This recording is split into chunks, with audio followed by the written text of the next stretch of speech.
Well, welcome, Sam Flynn. Thank you very much. Thank you for having me. Thank you for featuring in Limepixel Limelight. And just to give a bit of a background as to what it all is. So I've done this before for my clients, but I thought this time it's needed, I think, for small businesses, just to kind of give them a little bit of a boost, just to keep them visible and present, and just kind of, invite them to come and chat about their businesses so that I can highlight it and just say, look, we're still here, we're still going, and we're still trying to anyway. Yeah, definitely. Okay, so Sam Flynn, social media trainer and speaker. That's me. Introduce yourself. Do say hi. Yeah, so hello, I'm Sam, and I have been training businesses in social media for nearly 10 years. It'll be 10 years in September, which is quite a long time in the social media world. My background's actually in business psychology, and that led me to start my first business when I was 24, which was an employee survey business. And it was with that business that I quickly realized I knew nothing about marketing. And so I went on lots of courses and sort of self-trained myself, and social media became a passion, really. And there wasn't that many people back then delivering training. In fact, in the UK, there was hardly any of us. And so I decided to kind of fill that gap and start delivering training to businesses. And it took off instantly. It was supposed to be my hobby business on the side, but it soon became my main business. And as I say, I've been doing it for nearly 10 years now, and a lot of what I've been doing has been working in-house with larger corporates, but just last month I switched my focus more to smaller businesses, and I launched a membership site called Planet Social Media to help train businesses of any size, really, but I think it appeals more to smaller businesses, so to kind of give them ongoing training on a monthly subscription basis. Where they can access like lots of different courses, and they can ask me questions, and we have live calls all the time. So it's a bit more supportive than just having a one-off training session. Yeah. And how are you finding that? Because I know you were launching that for a long time, because you mentioned on your Insta stories that, this was coming up, and you really created a long lead in for the launch and getting everything ready. By the way, the website looks fantastic. It looks really great. Thanks. So how's it all going, and how are you finding that sort of new business launch in these kind of times? Is it different when you first? It is different to how it was meant to go. Yeah, definitely. It was not part of the plan at all. I mean, the launch went really well. I was really happy with how the launch went, and we got quite a good few members on there. And then it was only like 2 weeks later that the whole coronavirus thing started to suddenly get bigger in the UK, really. So pretty much as my kind of launch period had ended, I had these new members, and then suddenly there was starting to be that kind of, okay, something's going to go on in the UK. And then obviously it then did, and everything sort of came to a standstill.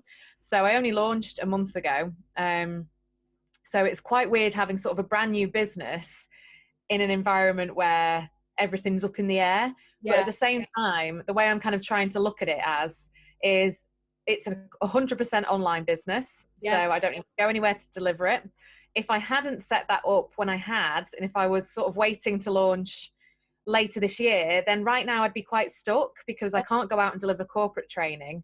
And I've got my 3 girls at home with me, so I can't deliver training really during the day. I can't do, a full sort of half-day training session online, because I'm essentially snatching little moments like this to do little bits of work, usually when my youngest is napping. So if I didn't have it, then I'd probably be in a worse position now. And that's the way I'm kind of looking at it, rather than, could it have got bigger and bigger faster if none of this had happened? Having said that, I think it's actually, it's the sort of business that is what people need right now. They need that kind of support, and they need to understand, how do I use social media in these weird times? And definitely. I think that's it. People are kind of, if they hadn't got their heads around social media or any kind of online sort of platform, they're really looking into that now, and they've got the time to do that, haven't they? That's it. And it's, things will come good again, obviously, no matter what business you're in. All of it will be over at some point. And I think if you can focus your efforts now on marketing your business, even now, but free marketing like social media, no cost to it, if you can carry on doing that now, that will pay off when things pick up. Even if you're a restaurant or a pub or somewhere that's completely shut down, there's no point disappearing from social media, because you're back to square one when you reopen. Whereas if you keep those relationships and build even more relationships, it will pay off when you're allowed to open again and things pick up again. So yeah, I think it's more important. Definitely. And it's strange because I'm seeing a few people that are saying, right, you know, my physical business, my premises, I'm having to shut down. So I'll see you in 3 months. And it's like, oh no, don't do that. Please keep going with, you know, social media or whatever, you know, your other marketing streams. Just because your physical business is shut down, it's really important to keep that message going, isn't it? Absolutely. And there's so many ways, you know, the way I've talked to a lot of people about this whole thing with social media is just think about how you can help people, because that's what they'll remember. They'll remember the people and the businesses that helped them through this time. So for example, if you're a restaurant and let's say you're closed completely and you're not even doing takeaways, you know, you could do little kind of cooking tutorials or cooking tips. Because people are stuck at home when they're used to, you know, might be used to kind of going out and eating and maybe not doing so much cooking. So, you know, it's about really kind of thinking, okay, what knowledge do I have that can help people right now and that can keep my presence going and continue to build relationships with people? Yeah. And sometimes it's a good opportunity to think, right, what other streams can I bring in? How can I adapt my business slightly so that I've got another business stream, another income stream coming in? So in some, you know, there is a positive in every scenario, I think. Yeah. Well, this is it. I think the businesses that kind of adapt and maybe add on a new offering on top of what they're already offering and continue to market, they'll be the ones that by the end of the year, when there's those businesses that go, oh, I've gone, you know, my business was ruined by coronavirus, they'll be the ones that are storming it and, you know, will have actually just capitalized on the whole situation. So I think there's opportunities there. My biggest problem at the moment is time. So when people say, like, when I see all these things about people saying, you've got more time now to learn stuff and more time to do this. And I'm like, I've got less time to do anything because I've got my 3 children at home with me and my husband's still working. With your girls at home and are you homeschooling? Yes, trying to. So the biggest challenge for homeschooling is my 1-year-old, who obviously can't go to nursery either. So the other 2 are 4 and 6. So trying to kind of focus them on something, you know, they're still young, that they kind of need my assistance with it and help with it. I can't just be like, you guys do that. I'm going to go with Nancy for half an hour and play with her while you get on with it.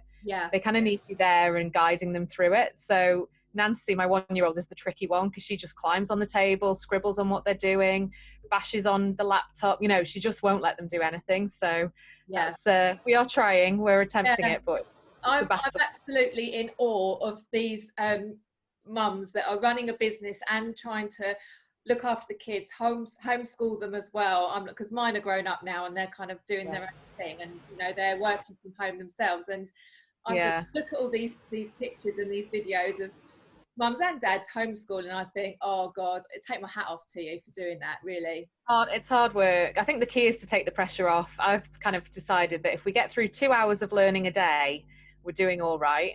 And Nancy has a nap right now around lunchtime while we're doing this. So I kind of say, right, that's your time, girls, do what you want in that time, but I need to work now.